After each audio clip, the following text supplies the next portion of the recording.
Hola, bienvenidos y bienvenidas una semana más a Ciclismo Evolutivo. En el episodio de hoy tenemos la gran suerte de poder entrevistar a Mari Carmen Almarcha.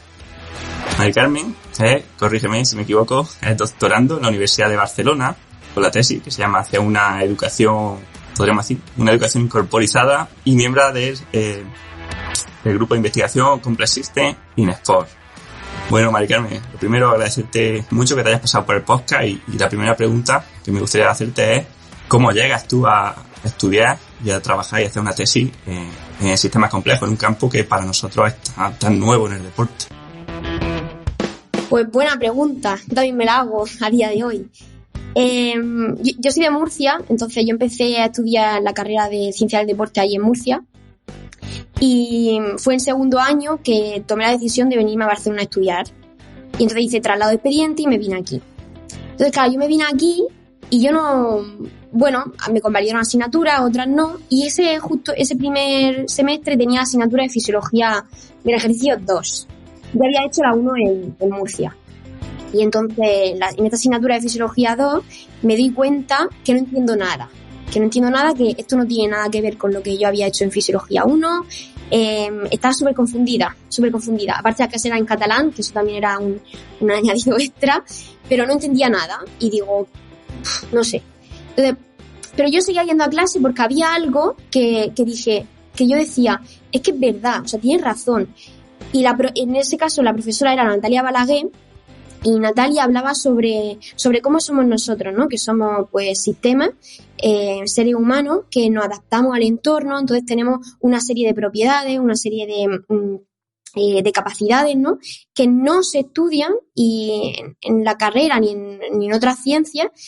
Y claro, yo decía, guau, es que esto tiene mucho sentido realmente con lo que somos. Y claro, me hacía estas preguntas y también lo conectaba mucho con el entrenamiento. Yo vengo de la natación y del waterpolo, y claro, en la natación, la forma que teníamos de entrenar, de entender el entrenamiento, pues por eso chocaba tanto con la asignatura, porque es que no puede ser que por un lado yo esté entrenando de una forma y esté dando un contenido que sea así, ¿no? Como muy pautado, esto es así porque es así, que luego una asignatura donde te rompen los esquemas, ¿no? Porque al final complejidad es, si bien es que nunca has leído nada, te rompe los esquemas. Pero te lo rompe bien, porque dices, es que tiene sentido. Entonces, pues, fue ahí, o sea, ahí eso marcó un punto de inflexión y después continué la carrera en tercero o cuarto, pero seguía muy vinculada a Natalia, la asignatura, me hacía muchas preguntas, pedía tutoría, no paraba de hacerme preguntas, de escribir, de leer, empecé a leer mucho sobre biología también y bueno, a partir de aquí fue que pues, hice un máster, realicé un trabajo también muy chulo con Natalia y también me metí dentro de un hospital y trabajamos de esta forma. Y a partir de aquí, pues, y luego surgió la oportunidad de poder aplicar para una beca de doctorado y aquí estamos. Pues sí, creo que todos tenéis en común, ¿no? El que habéis dado clase Natalia, que tuvo que ser algo, por lo que contáis, pues bastante interesante. Me veo reflejado también en lo que dicen, en el aspecto de terminar la carrera y decir, joder, sigo teniendo las mismas dudas, bueno, no las mismas, pero que las preguntas de verdad trascendentales del entrenamiento no era capaz de tener ni siquiera una respuesta, ¿no? Ya no te digo satisfactoria, pero seguimos sin saber cómo nos adaptamos, por qué nos fatigamos, por qué ocurre la fatiga, etcétera, ¿no? Y, bueno, respecto a tu tesis, sí que me gustaría preguntarte, pues, un poco qué es lo que estáis buscando, o sea, en qué se basa, cuál es la hipótesis y qué es lo que estáis buscando y si tienes ya, o si tenéis algunas conclusiones que nos puedas compartir. A ver, digamos que, o sea, yo estoy haciendo mi tesis de educación, que es, no es que sea otro ámbito diferente, pero la investigación va por otro lado. Y luego, que tú querías más enfocarlo a fisiología, también estoy en otro proyecto de fisiología, que aquí también hemos hecho estudios y estamos desarrollando este proyecto. Entonces, si quieres te explico un poco las dos y lo que más te interese, pues lo voy. Comienzo con el proyecto de educación. El proyecto de educación, en resumen, se basa a través de unos conceptos que son generales, que son principios de complejidad. Tú puedes explicar, pues, procesos que pasan en biología, que pasan en química, que pasan en sociología, psicología. Tú puedes, desde el nivel micro a nivel macro, tú puedes explicar los procesos de esa asignatura, porque se le ha dividido así, lo puede explicar con un mismo lenguaje, con unos conceptos, que son los conceptos de complejidad. Entonces, pues eso lo explicamos en primaria, secundaria y en la universidad. Y aparte de eso, esa sería la parte de mi tesis, que sería la transdisciplinar, porque mi tesis es corporizada y transdisciplinar. Entonces, transdisciplinar es eso, que no hay barrera entre las ciencias, que hay unos conceptos que pueden definir muchos procesos. Y la parte de corporizada es porque lo enseñamos a través del cuerpo. Es decir, que cómo podemos utilizar el cuerpo, que no tiene nada que ver con educación física, sino con analogías de movimiento. Los niños y las niñas experimentan estos conceptos. Por ejemplo, el concepto de autoorganización, pues establecemos dinámicas en clase, obviamente adaptadas en primaria son una, en secundaria otra y en universidad otra, pero le hacemos vivenciar en la misma clase, hacemos una actividad y después cuando acaba esa actividad decimos, vale, ¿qué ha pasado? Y entonces vamos desarrollando estos conceptos. Y nos damos cuenta de que cuando tú explicas los conceptos con el cuerpo, o sea, cuando ellos lo viven primero, cuando tú lo vives dices, ¡buah! Ya lo he entendido, ya lo entiendo. Y eres capaz de poder después aprender este concepto más abstracto, digamos, porque así a ti te dicen autoorganización, dices, estabilidad, inestabilidad, transición de fase. Son conceptos que dices, se me hacen como muy pesados. No sé si te ha pasado a ti de decir, pero esto, ¿dónde? En plan, ¿cómo? ¿No? Pero cuando lo olvides con el cuerpo, sí que dices, vale, lo entiendo. Entonces, esta es la parte de mi tesis. ¿En qué punto estoy? Pues ya he hecho intervención en los 3 niveles educativos, tengo resultados, ya he publicado uno oficialmente, o sea, uno que ya salió publicado, y los otros 2 están en revisión. Que bueno, el tema de publicar y de revisión también es otro tema. Y el otro proyecto de salud sí que es sobre fisiología de redes. Y empezamos con unos artículos teóricos que antes he dicho que hice un máster cuando acabé la carrera. Pues el máster lo hice de salud y tuve la oportunidad de hacer unas prácticas en un hospital y de poder colaborar con la gente del hospital y los médicos. Entonces, cuando yo llegué ahí, yo dije, que yo pienso que la salud es esto y que yo no puedo hacer aquí tareas de prescripción de ejercicio como tal, ¿no? Entonces empecé a hablar con los fisios, con el centro, digamos, el hospital donde yo estaba era un centro adscrito al hospital y estaba especializado en esclerosis múltiple. Entonces tú tenías ahí que si el psicólogo, que si el fisiólogo, que si el neurólogo, ¿no? Diferentes profesionales, pero en un mismo centro. Entonces yo ahí dije, yo propongo una cosa. Y al principio fue un poco raro porque que viene esta de Inés, ¿no? De Café a decirme aquí qué me está proponiendo, ¿no? Pero yo iba a hablar, yo desde la humildad siempre, yo hablando con ellos, diciendo y esto, y haciendo preguntas, ¿no? Y esto, ¿qué tal esto? Y entonces, y proponiendo ideas. Y a partir de aquí, pues luego vino el COVID, y el proyecto empezó, pero no se acabó. Y vino el COVID, pero bueno, en ese tiempo fue cuando escribimos lo de la Network Physiology of Exercise, la fisiología de redes. Y fue cuando impulsamos todo esto, y es una nueva rama de la fisiología que explica pues las propiedades y que integra las propiedades de los sistemas complejos en el ejercicio físico. Y bueno, pues este es el otro proyecto de fisiología y salud. Genial, pues vamos a continuar con esto, no porque el otro no me interese, sino por la temática del podcast. Y bueno, me gustaría preguntarte por esto, ¿qué implicaciones tiene la fisiología de redes a nivel de cómo entendemos, por ejemplo, la salud a día de hoy? ¿Qué cambios nos propone? ¿Y qué cosas nos diría que quizás deberíamos ir reduciendo? Claro, al final redefinimos el concepto de salud. O sea, el concepto de salud no lo podemos entender como la suma, ¿no? De diferentes partes, porque si la parte física, la parte emocional, la parte social, y entonces, claro, como mejoro cada una de las partes, pues ya mejoro la salud. No lo entendemos así, lo entendemos como el resultado dinámico, porque esto cambia, tu salud cambia. El resultado entre tu fisiología interna y el entorno. Entonces, cuando cambia tu entorno, alguna cosa, o cambia tu fisiología interna también, pues tu salud cambia. Y además también hay un concepto de subjetividad, que para mí es súper importante, y es que una persona puede estar fisiológicamente hablando muy sana y estar en un entorno súper favorable, pero si esa persona no se siente sana, ¿podemos hablar de que esa persona esté sana? Realmente, si no se siente sana, al igual que el ejemplo contrario, una persona que realmente sí que tiene una enfermedad grave, pero se sienten sanas. Una persona que puede padecer por una enfermedad grave y que yo lo he vivido, con pacientes de esclerosis múltiple, que dices tú, madre mía, si yo estuviera así, estaría fatal. Pero es que ellos lo viven con una alegría, una felicidad, una filosofía de vida súper diferente, y yo los veo y los comparo, si tuviera que compararlo, y digo, es que estas personas están más sanas, o sea, las percibo como más sanas, y ellas también se perciben un poco así. Entonces, bueno, entendiendo el concepto de salud de esta forma, pues la forma... Cuando tú cambias la teoría, cuando tú cambias la forma de definir un concepto, pues eso conlleva que tú luego la metodología que utilizas para estudiar la salud, para estudiar a las personas, cambia. Entonces, esta fisiología de redes, pues cambia la forma que tenemos de estudiar a las personas y de sobre todo hacernos preguntas sobre la salud de esas personas.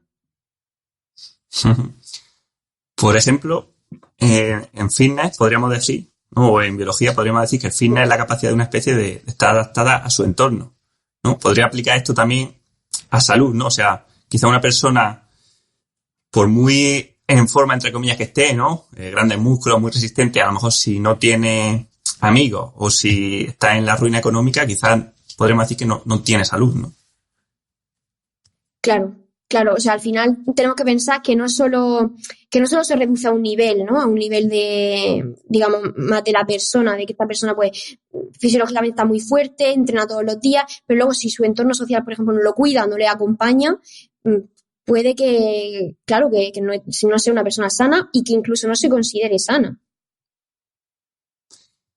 ¿Qué cambiaría de salud a rendimiento en este aspecto? O sea, porque no vamos a decir que una persona que se considere en forma está en forma, ¿no? O sea, quizá en rendimiento cambia lo que es el objetivo del sistema, ¿o no? Claro, cuando una persona o cuando un atleta busca el máximo rendimiento, yo siempre, y esta pregunta es una pregunta que me he hecho, y pienso, ¿una persona puede rendir 100% con todas sus capacidades y potenciar esas capacidades si no está sana? Para mí, una persona que rinde es una persona que tiene que estar sana, porque si no, es incapaz de que pueda rendir al máximo rendimiento. No sé qué opinas al respecto. Creo lo mismo que tú, pero también creo que puede haber como ciclos. O sea, creo que hay cosas que pueden ser positivas en ciclos cortos, pero negativas en ciclos largos. O sea, por ejemplo, pues algunos suplementos, ¿no? En fin, cosas que...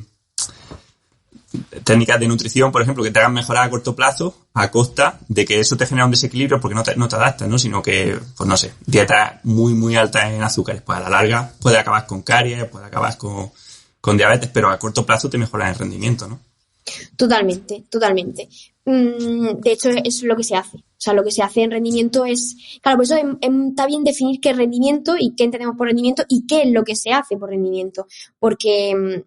si rendimiento es cada vez ser mejor, cada vez batir más marcas, cada vez... Al final entramos en una bola en que qué es lo que tengo que dar de mí para poder conseguir eso. Y cada vez el listón está más alto. Entonces, las exigencias son más altas y la pregunta aquí es ¿hasta qué punto vamos a llegar para poder mejorar nuestras marcas? Porque si llegamos a un punto en el que ya no solo somos nosotros, nuestras capacidades y la forma de entrenar, sino es la tecnología. El uso de la tecnología que también nos acompaña y el uso de técnicas que cada vez hay más en nutrición y pues suplementación, pues recursos que no son propios nuestros, ¿no? Que tenemos y muy, muy buen apunte el que has dicho sobre corto plazo y largo plazo, porque lo que te beneficia a corto plazo puede perjudicarte a largo plazo. Por eso es muy importante mirar como la escala temporal donde estás actuando. Y muchas cosas que hacemos no sabemos las consecuencias que tendrán a nuestro largo plazo. A lo mejor pensamos que son saludables, pero no tenemos ni idea de cómo será a largo plazo.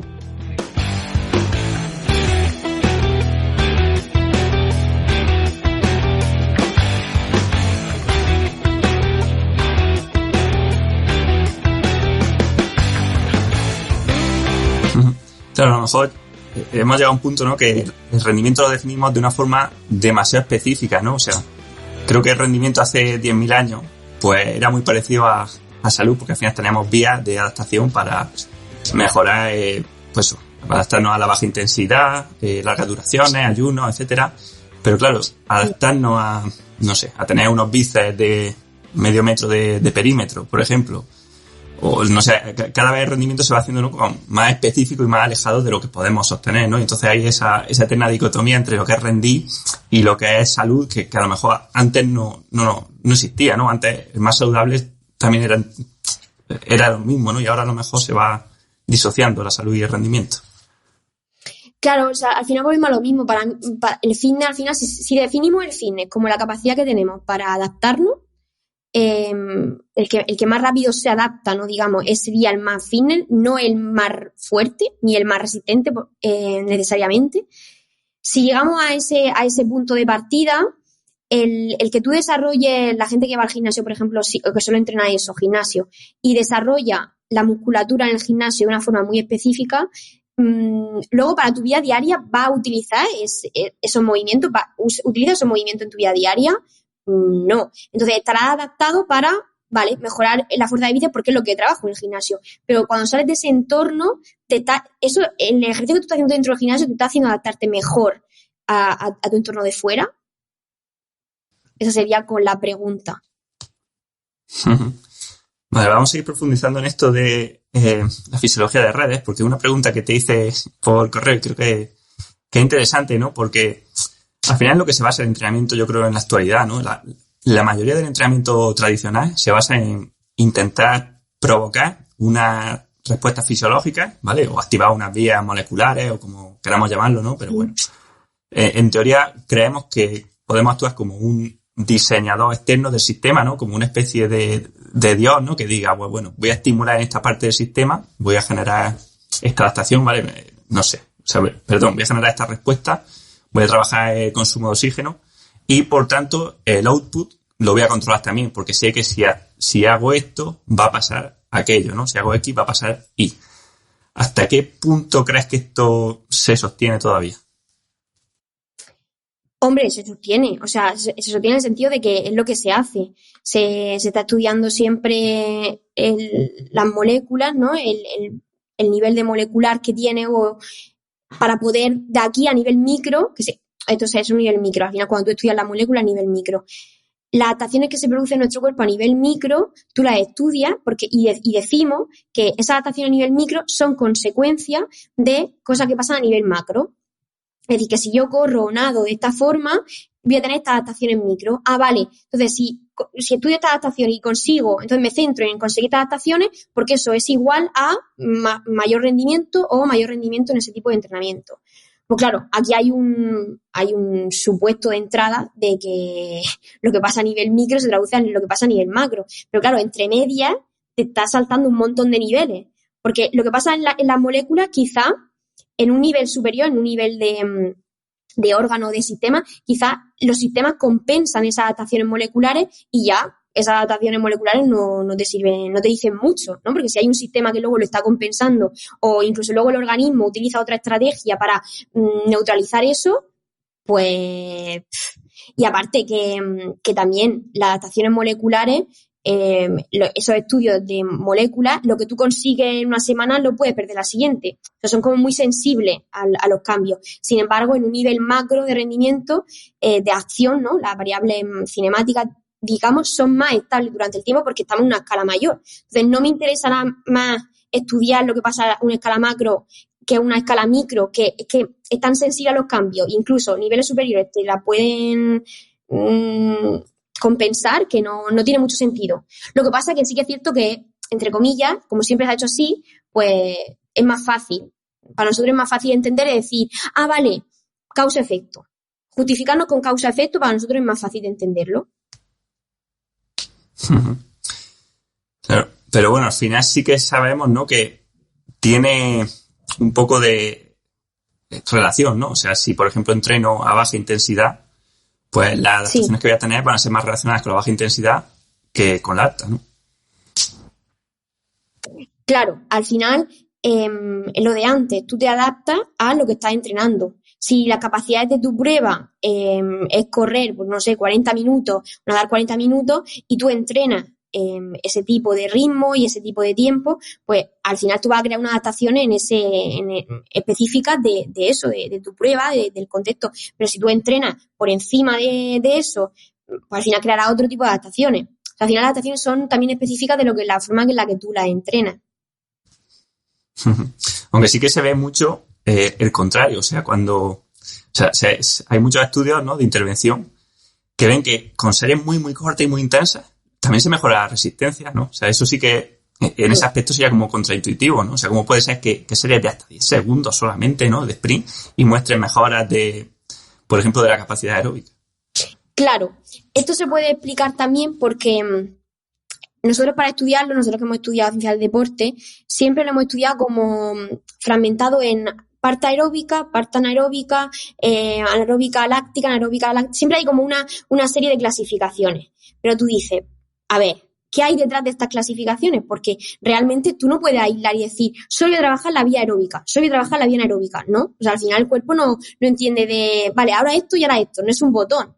Entonces tú cuando trabajas, cuando haces ejercicio, sea la intensidad que sea, las dos vías están actuando. Tú estás utilizando energía de las dos vías. Lo que pasa es que sí que es cierto pues, que a una intensidad utilizarás más predominantemente de una que de otra. ¿Por qué? Porque el organismo, si tú empiezas a una intensidad más baja, el organismo empezará a utilizar recursos que sean más fáciles y más disponibles que tengamos.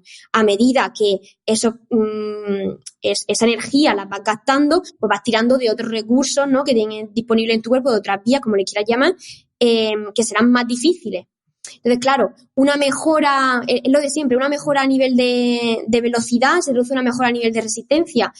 Bueno, o sea, al final tu cuerpo se está haciendo más diverso. También estos estudios también habría que ver cómo lo miden, porque hay muchas veces que hacen intervenciones de un plan de ejercicio pautado X y luego te das cuenta de que las pruebas que hacen para ver cómo han mejorado es una prueba de squat, una prueba de correr 15 minutos, un test tal, y con eso te dicen, vale, ha mejorado su fuerza y su resistencia aeróbica. Y tú, bueno, ha mejorado su sentadilla y corre 10 minutos. Entonces, bueno, un poco así, pero sí, al final el cuerpo, cuando tú mejoras una cosa, cuando tú mejoras un sistema, te haces más eficiente en un tipo de entrenamiento, de utilizar un tipo de recurso, eso se va a trasladar a que va a generar también unos cambios en otros sistemas, ¿no? Eso se explica con el término de sinergia. Una cosa compensa a la otra y cuando una cosa cambia, pues la otra también cambia y la interacción entre los sistemas van cambiando.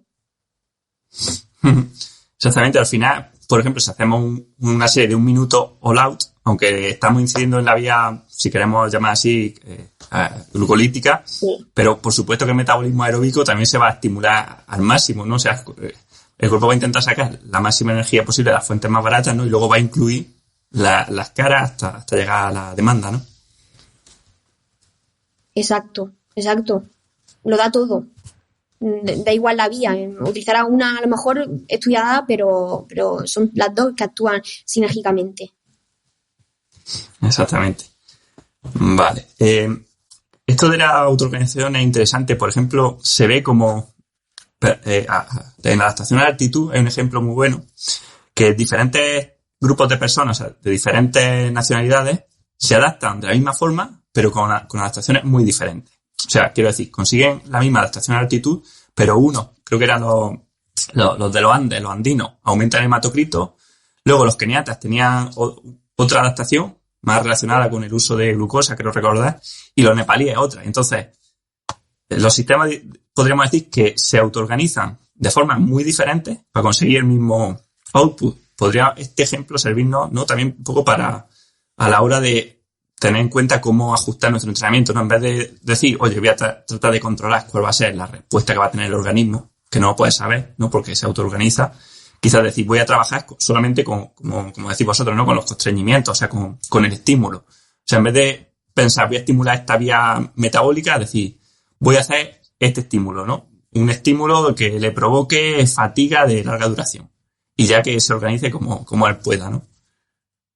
Claro, la vía que tú utilices será consecuencia de los objetivos de la tarea. Entonces, en lugar de focalizarte, porque para los entrenadores o entrenadoras que no tengamos un recurso increíble de poder medir a nivel molecular, que tampoco pienso que sea algo imprescindible, la verdad, podemos pasar sin eso.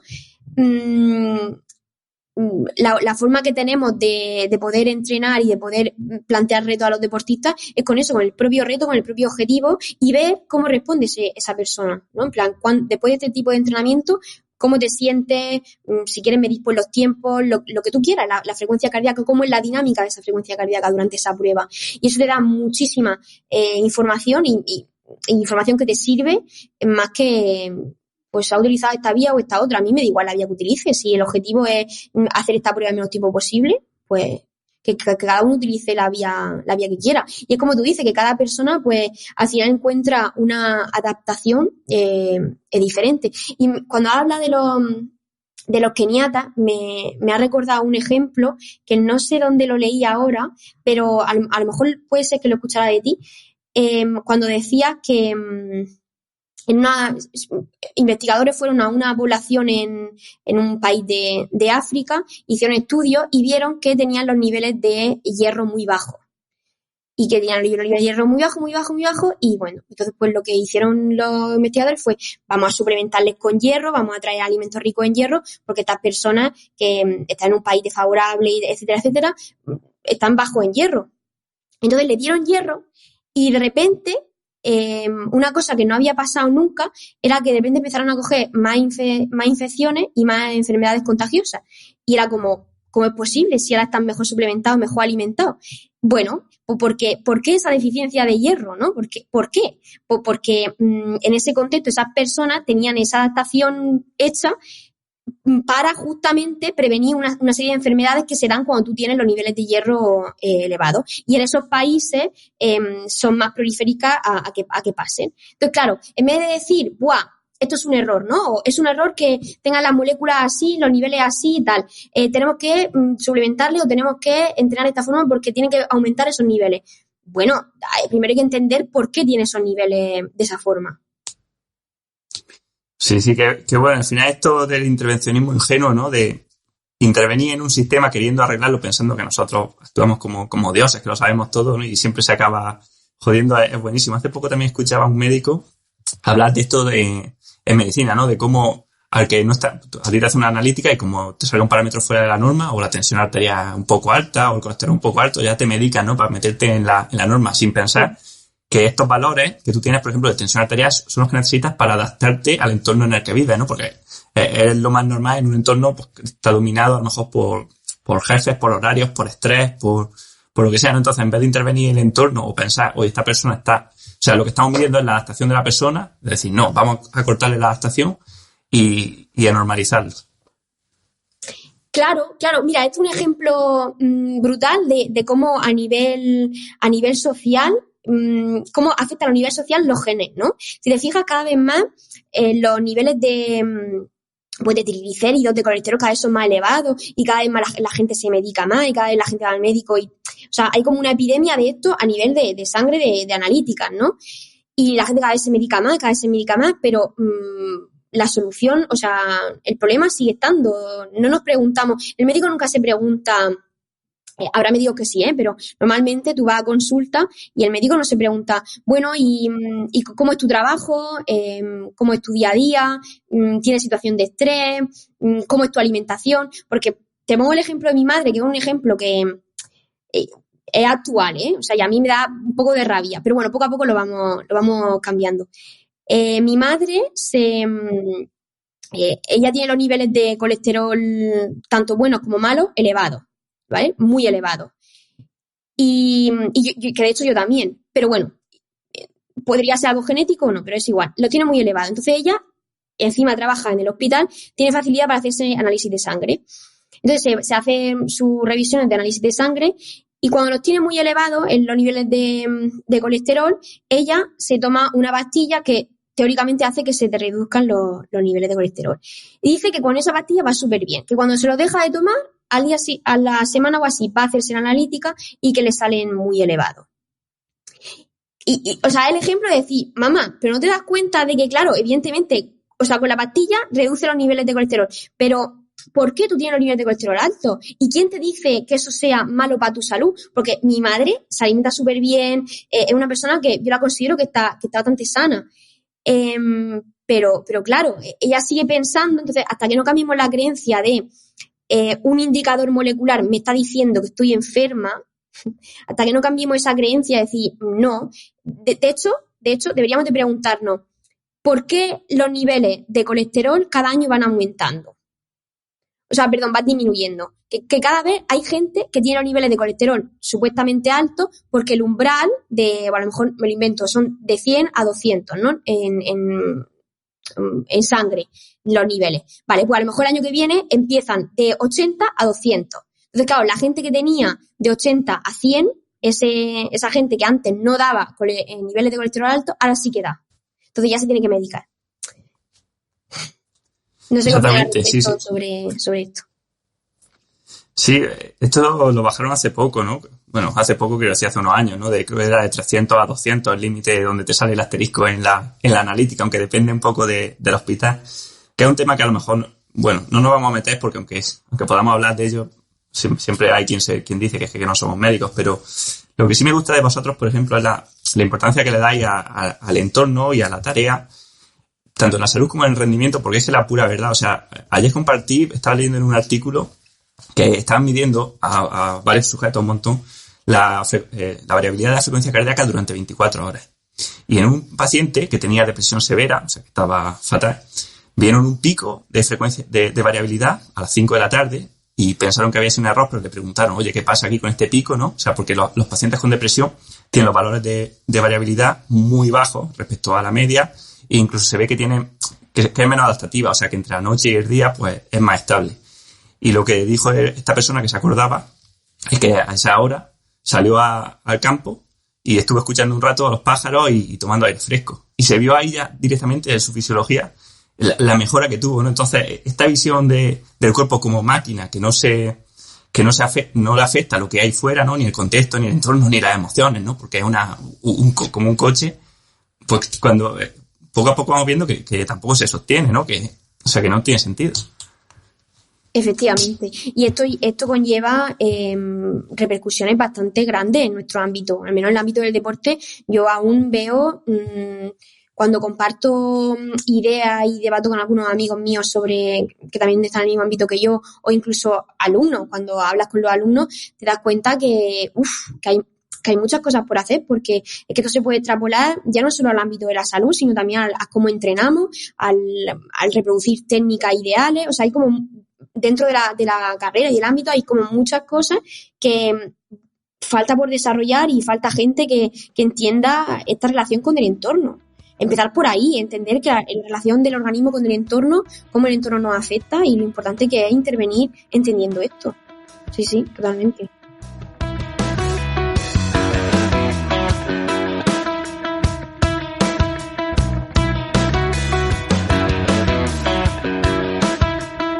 Exactamente. Tanto el entorno como el objetivo, ¿no? O el propósito. Aparte de que en salud, por ejemplo, ya se ha visto como las personas mayores que tienen un propósito, ya sea cuidar a los hijos, ya sea hacer algo por el planeta o cuidar a los perros, lo que sea, viven más y enferman menos, ¿no? Que ya es algo que debería llevarnos la atención, pero yo lo veo constantemente en mi deportista o en mí mismo. O sea, cuando tienes una carrera que te estás preparando, ¿no? Un objetivo, haces cosas y te adaptas mejor a los estímulos que si no tienes ese objetivo, ¿no?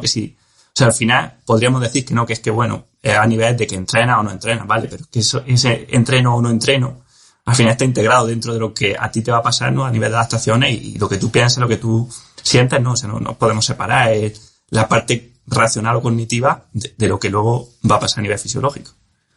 Claro, el objetivo es lo que te marca la dirección de tu comportamiento. Todos tenemos un objetivo, al final. Algunos más definidos, otros menos, pero evidentemente cuanto más definido lo tengas, pues más tu cuerpo va a saber cómo actuar, cómo autoorganizarse de una forma que siempre lo estamos autoorganizando, pero cuando tienes un objetivo claro y concreto, todos tus esfuerzos van ahí.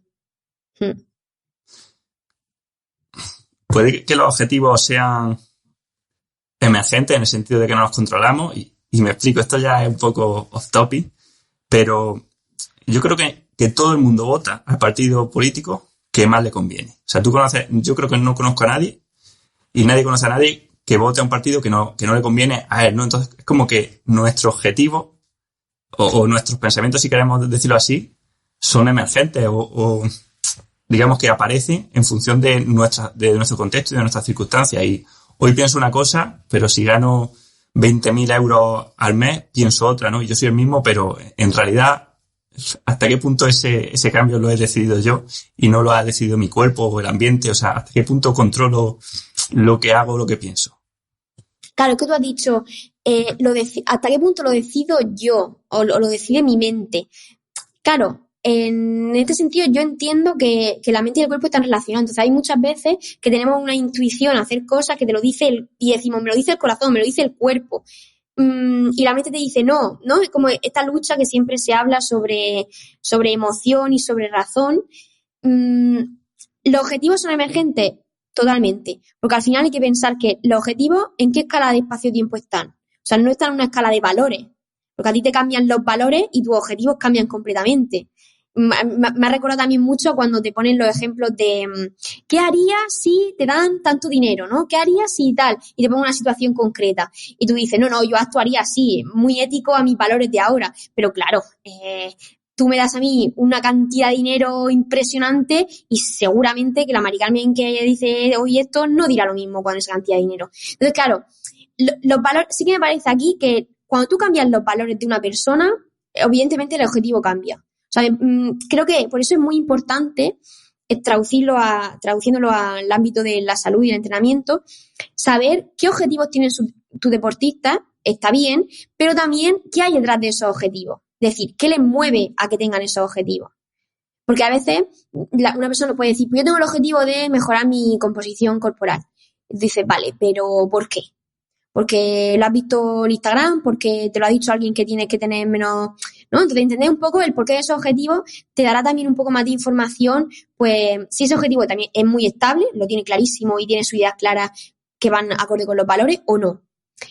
Y respecto al tema más filosófico de que los objetivos son emergentes y que van cambiando, de hecho, cuando tú estás haciendo una prueba o una carrera y larga o lo que sea, tus objetivos durante la carrera no están cambiando. Bueno, podríamos decir que mi objetivo es el mismo, o sea, es hacerlo lo más rápido posible, ¿Vale? Pero a veces me debato entre perseguirlo o cambiarlo, ¿no? O sea, o rendirme. Vale. O sea que, pese a que tú tienes un objetivo, tú no puedes controlar tu mente.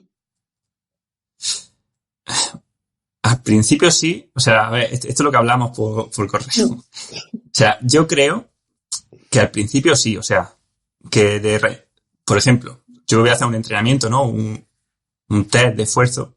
Sí. Y si yo estoy muy motivado ese día o cuando me vienen los pensamientos negativos soy capaz de medio, entre comillas, bloquearlos a través de concentrarme, por ejemplo, en mi respiración o a través de verlo de forma muy positiva, ¿no? Porque es lo que yo quiero, porque quiero vencer a alguien. Creo que puedo retrasar un poco el punto de objetivo, pero estoy de acuerdo en que llegará un punto que yo no puedo controlarlo, que voy a aflojar y por más motivación que tenga, ¿no? Pues, o sea, por muy importante que sea la tarea para mí, voy a aflojar. Pero claro, este punto sí que es dinámico y es móvil, porque si me sale, o sea, si yo voy con la bici, que a veces me ha pasado, y te sale un perro grandísimo ahí a morderte, ahí no piensas en ningún momento en ceder o sea, en bajar el ritmo, ¿no? Porque estás jugando a la vida. Pero en cambio, si lo estás haciendo en un entrenamiento que encima no te vigila nadie, entre comillas, que lo haces por ti, pues es mucho más fácil, o una carrera poco importante, pues que te rindas mucho antes, ¿no? Sí. Cuando, enlazándolo con el tema, cuando tú estás haciendo una prueba que, por ejemplo, una carrera, ¿no? Una cosa seria de que este es mi objetivo, tengo que llegar aquí en el menor tiempo posible y te lo tomas muy en serio.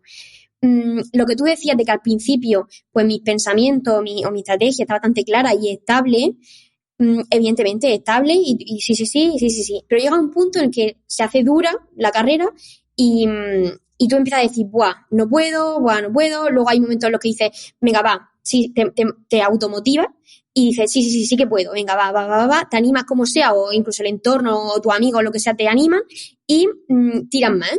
Y después hay otro momento que dices, se me decía súper pesado. ¿Eso cómo se explica en complejidad? O sea, entendiendo a nosotros cómo somos un sistema dinámico. Eso se explica por la sinergia. Es decir, tú cuando te vas fatigando, los músculos se van cansando, va generando molecularmente ácido láctico, lo que sí, efectivamente. Entonces, eso reduce tu capacidad de hacer fuerza, de continuar con la tarea. Y tú eso lo sientes, tu cuerpo lo siente. Entonces tira de las sinergias que cuando uno está fallando lo compensa de otra forma. Entonces, ¿cómo compensa aquí? Pues con estrategias motivacionales de venga, va que puedo, o tu entorno, lo que sea, va compensando el que te están viendo que te estás quedando atrás. Entonces, tu compañero ya te animan de entrada. Entonces, una forma de compensarlo. Y aquí nos debatimos entre cuando tú estás estable de que en tu pensamiento de que sí que puedes, en tu percepción de esfuerzo, y luego en la que no puedes, cuando tú estás sí, no, eso se llama comportamiento metaestable, que tú vas saltando de un sitio a otro. Y llega un punto que la carrera se hace muy dura, y entonces tú empiezas a decir, bueno, no puedo, o sea, tu percepción de esfuerzo es alta, aumenta, y eso te da información de que estás muy cerca de ya está, de que estás llegando al fallo. Pero por eso, la parte física, o sea, el problema no es ni de la parte física ni de la parte mental, porque la parte mental también se desestabiliza, que es lo que el ejemplo que tú has dicho. Tú puedes pensar, sí que puedo, pero luego dices, no puedo, y me cuesta volver a pensar, cuando estoy acabando la prueba, me cuesta volver a pensar, sí puedo, venga, sí puedo. Hay un momento en el que, por mucho que te esfuerces, no puedo. Entonces, es decir, la mente o los pensamientos también se desestabilizan, como puede ser el músculo. Dime. Sí, que al final yo creo que pasa mucho que cuando tú estás en reposo antes de salir a la carrera, puedes estar muy motivado, ¿no? Y decir, guau, esta carrera voy a rendir al máximo, voy a atacar a 60 de meta, ¿no? O sea, suelo decir que en el sofá todos somos muy valientes, ¿no? Viendo el Tour de Francia y te imaginas lo que tú atacarías si tuviese las piernas de uno de los ciclistas más fuertes. Pero a la hora de la verdad, vas a las carreras máster o vas a las marchas o te vas a entrenar y aflojas, ¿no? Y cedes. Porque al final no eres el mismo, no es que lo que decíamos antes de que, o sea, igual que decía que, por ejemplo, nuestros objetivos cambian, o sea, pues en esto es lo mismo, ¿no? O sea, ya no soy la persona, o sea, porque mi cuerpo tiene una fatiga, ¿no? Y entonces el deseo que tengo en este momento ya no es el de hacer la serie, sino el de parar, ¿no? Claro, la fatiga evidentemente es un constreñimiento en este sentido que te hace perder grados de libertad, ¿no? Te hace pues, cansarte más, hacer menos fuerza, que tú intentas compensar y hay un punto en el que sí que puedes y lo puedes mantener el ritmo compensando de otra forma, tu cuerpo encuentra la forma de compensar, pero hay un momento en el que por mucho que tal, si esa fatiga es sostenida, el esfuerzo es sostenido, tú no puedes compensar eso y hay un momento en el que empiezan a fallarte los sistemas y pues, hay un punto que no puedes más. Claro, esto es muy interesante, por ejemplo, también a nivel de salud, o sea, siempre me hago la pregunta, o sea, una persona que esté con ansiedad o deprimida, o sea, ¿hasta qué punto podemos decir que es culpa de, pues eso, de su cognición, ¿no? O de lo que le ha pasado y por tanto se tiene que trabajar con terapia psicológica, o que simplemente es un efecto de un montón de factores más que están incidiendo en el cuerpo, ¿no? Porque a veces una persona que se alimenta mal, que tiene déficit de nutrientes, que tiene alterada la microbiota, que vive en un entorno urbano, pues con jefes que le gritan, etcétera, o sea, es que casi es inevitable, ¿no? Que surja la depresión y no podemos achacarla a un fallo cognitivo de que esta persona no sepa gestionar sus emociones, sino que simplemente es el resto de factores, ¿no? Que está influyendo a su cuerpo lo que la hace estar mal a nivel cognitivo. Exacto. No es un factor, sino es tu entorno siempre estará un nivel por encima de lo que puedes estar tú y te va a afectar muchísimo. Entonces, ¿qué podemos hacer ante estos casos? Pues lo fundamental es educación. Cuando porque esa persona estas cosas no las entiende, no sabe qué le pasa, no entiende, no tiene un sentido de vida, no comprende. Entonces, cuando tú a esa persona la educas y le explicas y ella lo entiende de que mira, esto no es por ti solo, o sea, es un entorno, mira el entorno en el que estás, mira esto, cómo te afecta, mira esto, cómo te afecta. Todo esto, la interacción de todas estas cosas que te están pasando es el cómo eres tú ahora. Entonces, esa persona se quitará muchísima responsabilidad, porque una persona que tiene depresión, que está muy mal consigo misma, ella se piensa que es la responsable de lo que le está pasando, de que estoy mal porque quiero. También la publicidad, las redes sociales tampoco hacen muy bien en este sentido, porque si tú estás mal es por tu culpa, tienes que esforzar, la cultura del esfuerzo, de que si no lo tienes porque no lo has conseguido suficiente. Perdone, pero la culpa no es individual, ¿no? Aquí estamos en un colectivo y hay una sociedad que nos influye un montón. Entonces, cuando esta persona es consciente de eso, ya te hace un clic y dices, vale, puede que aún siga deprimida, pero cambian. Es que las personas cambian y eso lo he visto en muchos casos.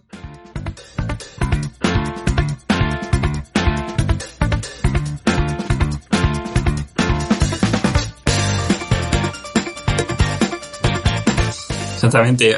Yo creo que hay gente que se siente mal por estar mal, ¿no? Porque has leído libros de psicología que te dicen que no, que tienes que gestionar tus emociones, que tienes que ser un estoico, que tienes que... Y ojo que, a ver, que sé que no va por ahí la cosa, ¿no? Pero es verdad que mucha gente eso, creo que dice, pero si estoy bien, o sea, si tengo dinero, tengo mi familia, tengo mis amigos y estoy mal, aunque sea temporalmente, ¿no? Porque también el estado de ánimo, pues casi podríamos decir que es un poco fractal, ¿no? O variable, pero aunque sea temporalmente, la gente, por estar mal, aun teniéndolo todo, te sientes aún peor todavía, ¿no? Y es la pescadilla que se muerde la cola. Sí, bueno, pero también el hacerte preguntas y el tener tiempo para reflexionar y decir, vale, a ver, ¿por qué estoy mal, no?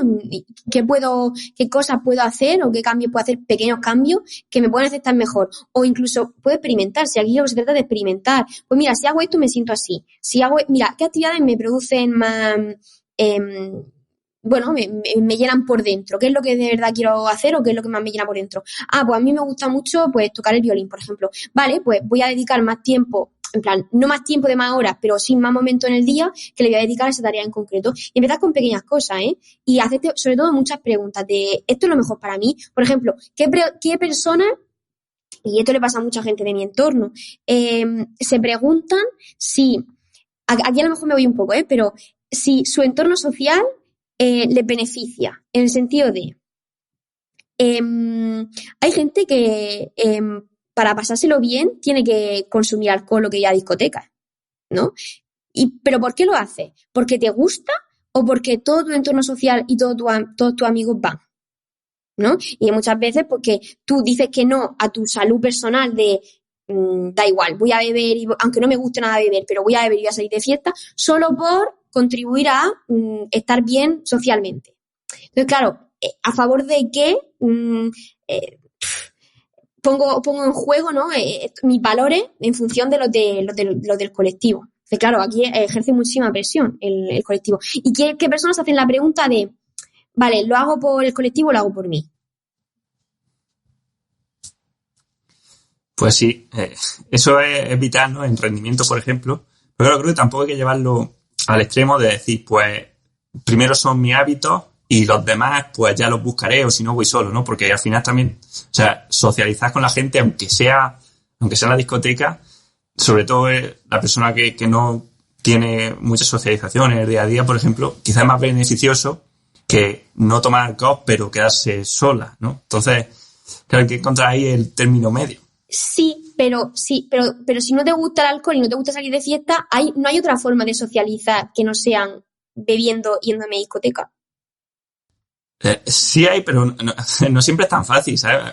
Por ejemplo, aquí en los pueblos, que estamos pocos, ¿no? Y ahora no, pero hay ciertas edades donde es verdad que es difícil, o sea, convencer a tus amigos, por ejemplo, para hacer una ruta de senderismo o de carrera, ¿no? O sea, creo que depende también del sitio donde estés. Al final todo depende del contexto, ¿no? Y está claro que hay sitios donde es más fácil. Pero bueno, tampoco, o sea, creo que tampoco tiene por qué ser una cosa extrema o la otra, ¿no? Sino que yo creo que a veces salir un poco puede salir. Y yo no salgo, yo no salgo nada. No, a ver, que no estoy diciendo que la gente se quede en su casa y que no salga nunca, no estoy diciendo eso, pero sé consciente de, porque mucha gente no se lo pregunta, rollo, para mí socializar es eso, no veo otra cosa más, ¿no? No veo que pueda socializar saliendo, haciendo una ruta o una excursión o preparando una salida afuera. Para mí eso no es... Hay gente que tampoco se lo pregunta. Entonces, por eso es importante vale, pero voy a salir, pero realmente estas cosas pues voy a intentar no hacerlas porque no me gustan. Pero socializar, pues sí. Sí, pero bueno, estamos de acuerdo en que, oye, irte a la discoteca, terminar borracho a las 8 de la mañana, pues claro, eso un día al año está bien, o puede pasarse, pero más Y Bueno, cada vez hay peor. gente que sale cada día, ¿eh? O sea que, bueno, cada semana. O sea que claro. Sí, sí.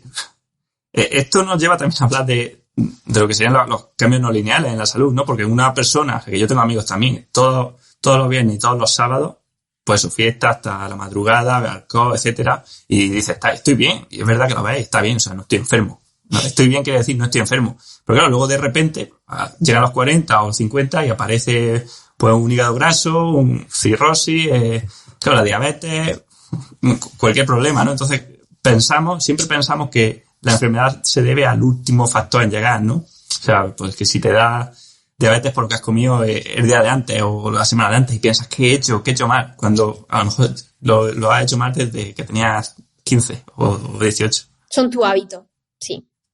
Sí. Sí. No, pero estoy de acuerdo contigo en que el contexto es vital, ¿no? Y lo podemos generar nosotros, el contexto, con la gente que estamos, con las cosas que compramos. O sea, por ejemplo, a nivel de nutrición. Claro, si tú en tu casa la tienes llena de bombones, la tienes llena de galletas, etcétera, es que es muy difícil que cuando tenga hambre, porque es inevitable que habrá momentos que tenga hambre o tenga un poco de ansiedad, esté nervioso o lo que sea, vaya y te las coma. En cambio, si no lo tienes, no te las vas a comer. Vale, entonces no es solo culpa tuya, sino de diseñar el contexto, porque yo lo veo, o sea, yo como bastante limpio, pero cuando vengo a casa de mis padres, pues el que haya tanta comida y tanta comida diferente y la gente y tal, hace que yo siendo la misma persona, pues coma, entre comillas, peor, ¿no? O menos sano. Aunque, en fin, aunque es lo que hay que hacer en este contexto, pero, o sea, está claro que es una cosa que se nos olvida totalmente, ¿no? Y bueno, por eso me gusta también lo que propones tú de coelaborar, ¿no? Codiseñar el entrenamiento, que se basa precisamente también en esto, ¿no? En controlar un poco los hábitos y el entorno. Sí. Al final codiseñar es una relación que tú creas con tu entrenador-entrenadora, ¿no? La relación que hemos decidido entre entrenador-entrenadora y la persona pues, que quiere hacer el proceso. Y ambos diseñan en lo que el proceso, ¿no? En plan, una persona que viene y que quiere pues mejorar su salud, su hábito, lo que sea, o su entrenamiento, tal. Después primero se empieza con unos objetivos y luego a partir de aquí pues se va desarrollando como el contenido de este plan. Pero ambos, o sea, la diferencia con la prescripción, ¿no? de ejercicio es que ambos diseñan el programa juntos y ambos se hablan para durante el proceso poder cambiarlo. Porque la prescripción, por ejemplo, es tú tienes pautado, pues, esto de ejercicio, de aeróbico, esto de fuerza y ya está. Plan, para perder masa muscular, perder grasa, ganar masa muscular o para mejorar tu salud. Este es el plan que tienes y es así, es un plan pautado que lo puedes leer, todo el mundo lo puede leer de manuales o de lo que sea. Y claro, la diferencia de eso con una cosa en la que la persona pues la persona que lo está haciendo tiene responsabilidad, puede decir esto le va bien, esto le va mal, aquí se siente peor, aquí tal, esto le gusta más, este tipo de actividades le gusta más, pues claro, totalmente diferente, cambia mucho. Exactamente, incluso de cara, pues, al rendimiento a la salud, ¿no? O sea, buscamos antes que haya adherencia a hacer el entrenamiento perfecto, ¿no? Bueno, en salud es que creo que se ve claro, o sea, cuando la gente pregunta, oye, ¿cuántos minutos hay que hacer de actividad física a la semana? Si es mejor que haga spinning o haga remo, ¿no? Y dice, mira, lo mejor es que hagas cosas, ¿no? Lo que te guste, además, porque no es solamente a nivel físico, como tú decías antes, sino que si haces lo que te gusta, a nivel mental vas a estar mejor y que estés mejor a nivel mental va a redundar en que a nivel físico, pues, por ejemplo, tengas menos cortisol, tengas menos presión arterial, o sea, ¿no? La causalidad circular esta de que estás mejor mentalmente porque te hace feliz el salir en bici, estás mejor a nivel físico, entonces vas a entrenar más, ¿no? Y es un bucle que se retroalimenta.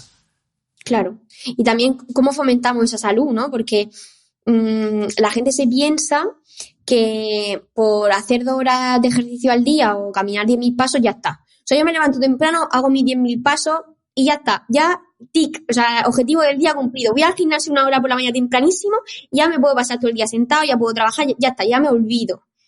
Hombre, reducir la salud a eso, pues, ¿qué quieres que te diga? Ya se ha visto que el problema de la salud y de los problemas que estamos teniendo ahora mismo no es el que haga 2 horas de ejercicio al día, porque la gente lo puede hacer, los 10.000 pasos lo pueden cumplir, pero luego no están sanos realmente. es el hábito, también tu relación con el deporte. Si tú ves el deporte o la actividad física como algo impuesto esto lo tengo que hacer para estar saludable, pero vaya rollo.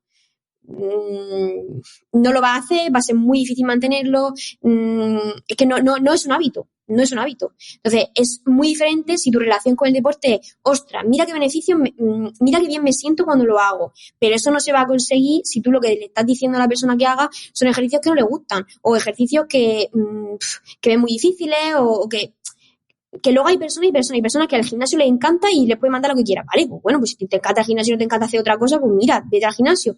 Pero hay otras personas que dicen, ay, pues que tú les propones, como entrenador o entrenadora, también les puedes proponer actividades de decir, pues ¿has pensado alguna vez de coger la bici con tu pareja o con tu compañera de piso y hacer una ruta por Barcelona, o no sé, o te vas a la montaña, subes y bajas en tu tiempo libre del trabajo?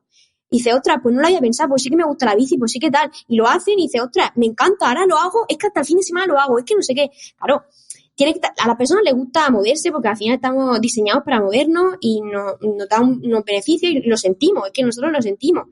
Y entonces cuando tú fomentas que la persona descubra, que explore, que tal, se da cuenta ella misma y no hace falta que tú le digas, lunes, miércoles hace esto, martes descansa, jueves también y no hace falta. Exactamente. En el ciclismo, por ejemplo, lo vemos, ¿no? Que la gente se engancha a esto, se engancha con 30, con 40 años, con 50 años, gente que muchas veces en su juventud han tenido, pues eso, han salido mucho de fiesta, han vivido la vida, como se suele decir, aunque bueno, eso es cuestionable. Sí. Pero se enganchan tarde y no creo que sea porque se cuidan más o porque quieren cuidarse más, o no solamente por eso, sino porque lo prueban y lo descubren, ¿no? Pero claro, el problema es que tú como entrenador, pues, o sea, yo por ejemplo, yo se lo puedo recomendar a mis amigos, a mis padres, a mi familia. Pero claro, no hay un campo de entrenadores en la salud, ¿no? En el ámbito de la sanidad, por ejemplo, nadie te va a guiar. O sea, una persona normal y corriente por la calle, nadie la va a guiar, decirle, oye, mira, coge y prueba la escalada, vente conmigo y escalamos, y lo pruebas, vente conmigo y hacemos bici, vente y hacemos skyline, waterpolo. No, nadie te coge. Entonces, la gente es que ni siquiera lo ha probado. Entonces, tú no te puede gustar algo que no has probado, ¿no? Y aquí está el tema de esto de que la sanidad al final está basada en un modelo de, pues biomédico de tratar enfermedades, pero no preocuparse porque no aparezca. Exacto. Y lo que más me da rabia de esto es que el modelo biomédico ya está cuestionado, ya se lo está cuestionando mucha gente, que es lo de prescribir medicamentos y no hacerle preguntas al paciente.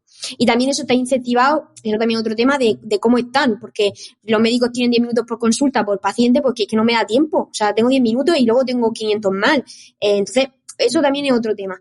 Pero lo que no podemos hacer, lo que más rabia me da, es que en el ámbito deportivo, en nuestro ámbito de salud y de actividad física, estamos reproduciendo el modelo biomédico. O sea, lo estamos reproduciendo con la prescripción de ejercicio. Es eso, es lo mismo. En vez de una pastilla, pues te doy una ficha donde tú tienes tu aeróbico, tu fuerza, que al final es gimnasio y correr, es que no se contempla otra cosa, tus series, tus repeticiones, y entonces, si eres una persona de 40 años y de 50, pues hace esto. Si eres una persona que tiene más edad, pues hace esto. Si eres una persona pues, que tiene esta enfermedad, pues hace esto otro. Y es como, estamos reproduciendo el modelo de medicina. Y eso es lo que más rabia me da, que con todo lo que sabemos ahora mismo, nuestro ámbito debería decir, vamos a parar esto y vamos a enfocarlo de una manera diferente, entendiendo pues la salud de otra forma, de la forma en la que la entendemos. Y sí, y al final es una pena que no estemos dentro del sistema sanitario para poder ofrecer esta atención, pero también es una pena que los entrenadores de hoy en día pues tampoco contemplen otra cosa más que hacer ejercicios de fuerza y de resistencia, porque el problema que tenemos es que también nosotros mismos, como profesionales, es lo que fomentamos.